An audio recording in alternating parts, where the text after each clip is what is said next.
when we find an Asian player, the Asian player needs to play football and not to sell shirts. As we know, your club has recruited players from Asia in several times, even in Southeast Asia. There are players from Thailand, Philippines, and even Cambodia who have played in Bundesliga, but not a single player from country with the most population in this region, which is Indonesia.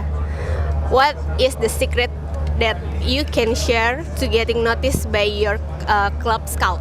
Sure. I think, it's a good question. I think for Borussia Dortmund, we have always had the chance to have good players from Asia. So we had the likes of Lee Yong-pyo. We had players like Ji and Park Joo-hoo, and of course our biggest Asian player is Shinji Kagawa. So of course this is important for us to make sure that when we find an Asian player, the Asian player needs to play football and not to sell shirts. This is not Dortmund's philosophy.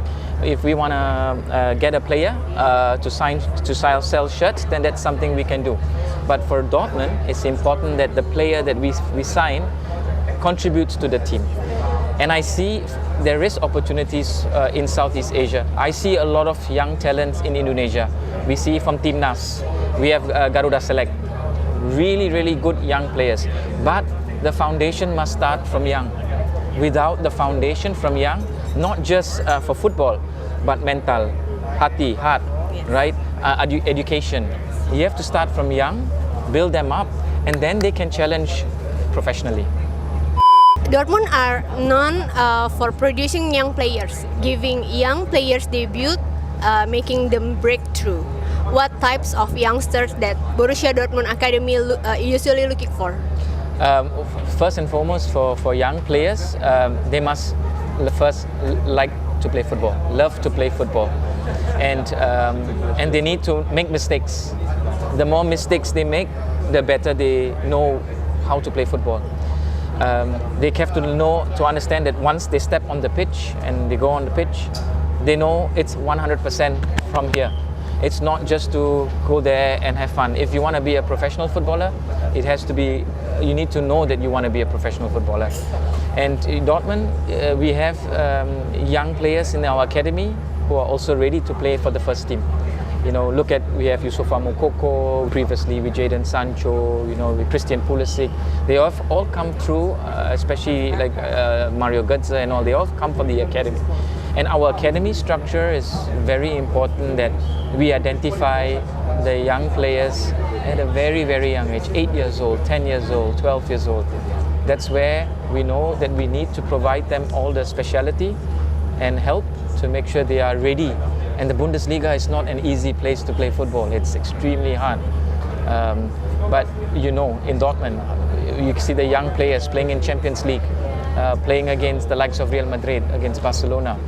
We as a club, we give the young players the chance. And this is important for them so that they are able to progress in their footballing career. Yeah, or at least you can collaborate with one of the clubs. I would love to. I hope we will find a good club or a good academy to work with. I cannot say more, but please watch for the space in the next few months.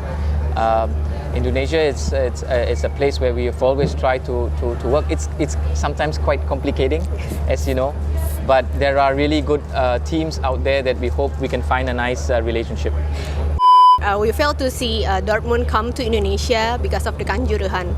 Are there any plans in the future? Yes, this is my 4th time I answer the same question.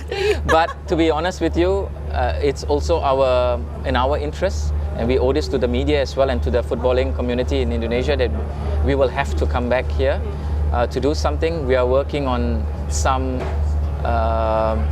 opportunities. There's some development. That's the reason why I'm also here. So watch the space. I hope to share some information in the coming months.